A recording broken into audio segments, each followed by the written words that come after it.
hampir berumur 7 tahun dibawa nenek saya ke Sumatera Barat. Lalu saya dibesarkan di sana. Desa kecil, belum kabupaten seperti sekarang, masih kecamatan. Kalau di geografis Minang disebut ekor rantau, tapi itu perbatasan antara Kerinci dan Sumatera Barat.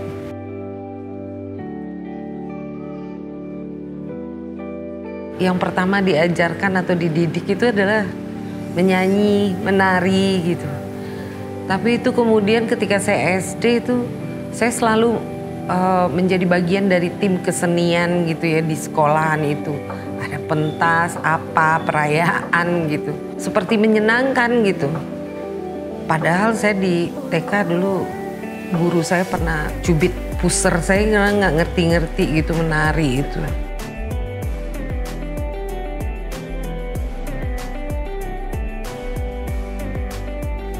Nah, yang membuat saya kemudian menyenangi panggung adalah ketika saya SD itu saya nggak inget umur berapa gitu ya. Jadi ada rombongan KKN mahasiswa. Saya nggak tahu saat itu sudah bernama Akademi Seni Kerawitan Padang Panjang atau masih Kokar. Tapi yang pasti saya ikut menonton mereka. Panggungnya dibikin di kampung saya gitu ya, kampung ibu saya. Saya menonton, itu luar biasa loh. Mereka menari gitu ya. Kemudian seperti konser musik gitu, musik tradisi gitu ya. Main teater gitu, kayak seperti itu tuh. Jadi ketertarikan saya kayak tertarik berada di panggung itu. Saya rasanya harus ke IKJ gitu.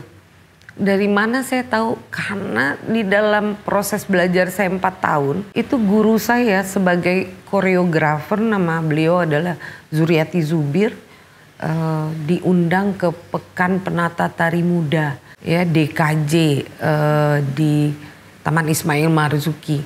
Dan saya salah satu penarinya. Nah itu pengalaman saya ke Jakarta melihat tim waktu itu. Guru saya membawa saya dan satu teman saya. Kami cuma dipilih berdua. Ada kira-kira sebulan di Jakarta berproses untuk pertunjukan itu. Jadi dengan begitu latihannya selalu di IKJ atau apa. Jadi itu seperti saya harus balik ke sini, harus sekolah gitu.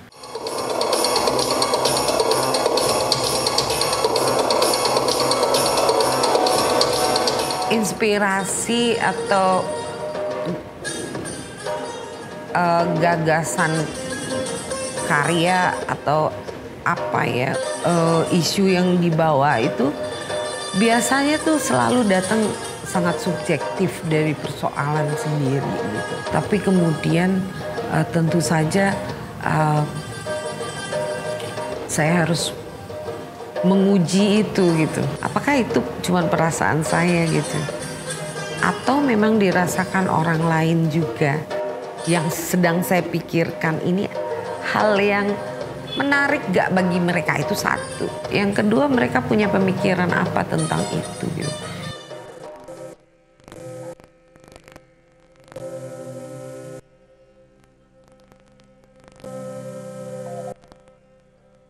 Membaca meja itu salah satu mungkin karya. Bukan karya terbaik ya, saya nggak pernah bicara soal masterpiece. Bagi saya karya itu dia bisa punya keistimewaan masing-masing.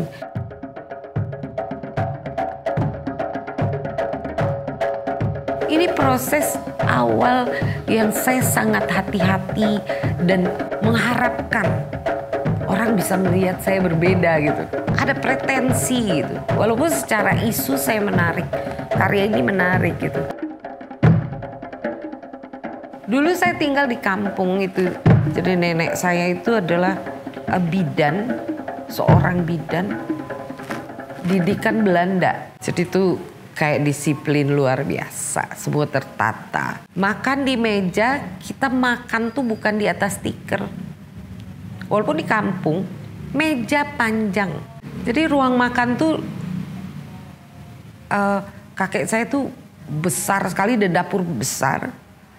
Itu meja panjang. Yang kita punya tugas itu menata meja itu. Jadi ini tempat duduknya siapa, ini siapa, ini siapa, ini siapa, ini siapa. Dan cara menatanya, meletakkan piring, meletakkan sendok garpu, tapi sekaligus ada kobokan. Orang Minang. Terus gelas sebelah mana dong? Bingung kan? Di barat adalah kanan gitu, karena ada kobokan dia tetap di kiri gitu. Terus kayak diuji terus kreativitasnya. Dan saya tuh jadi tertarik gitu dengan suasana meja itu ditata, lalu ada makanan, itu tempat duduk siapa, lalu semua orang duduk, mulai buka siapa dulu yang terima nasi. Ada hal banyak saya pelajari. Tidak boleh serakah. Ingat orang lain, bagian kita mana, bagian orang lain mana. Walaupun di situ ada ayam, ada ikan, ada telur. Itu pasti kita dilarang. Ketika sudah mengambil ayam, tidak boleh ada telur. Itu didikan nenek saya. Tapi ketika ayammu udah habis, kamu boleh ngambil ikan lain. Karena tunggu dulu orang lain. Lihat orang lain apakah sudah juga dapat bagian atau tidak gitu.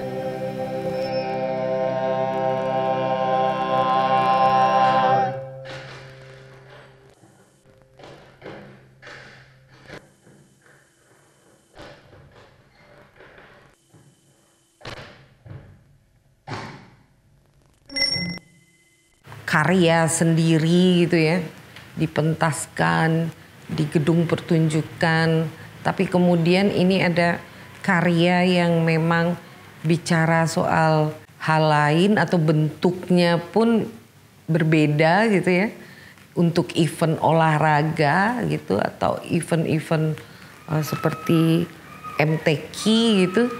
Nah itu mengelola orang yang jumlahnya lebih besar dari kita mengelola orang di panggung, itu jadi tantangan sendiri. Jadi saya dapat pelajaran sendiri gitu.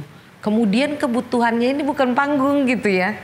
Jadi ada pengalaman lain yang saya dapat dan saya juga harus berpikir dengan cara yang berbeda gitu. Apa yang kita bikin di panggung, kemudian apa yang kita bikin untuk seremonial seperti itu menjadi juga sekaligus bicara tentang dunia tari gitu. Seperti apa dunia tari berkomunikasi dengan masyarakatnya gitu.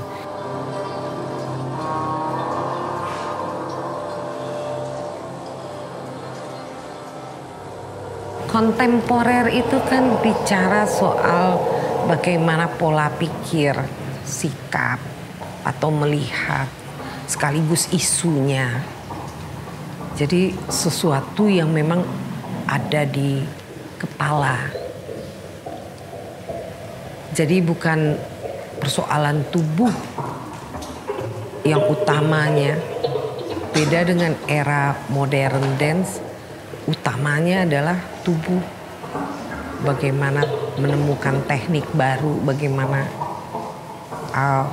mengcombine teknik yang ada dan dia menjadi terlihat baru gitu.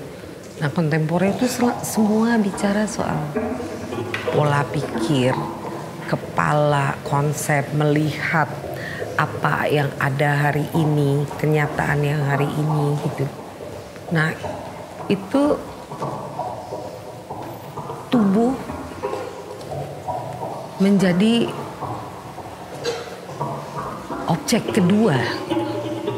Karena apa yang ada di kepala tadi kemudian ditubuhkan.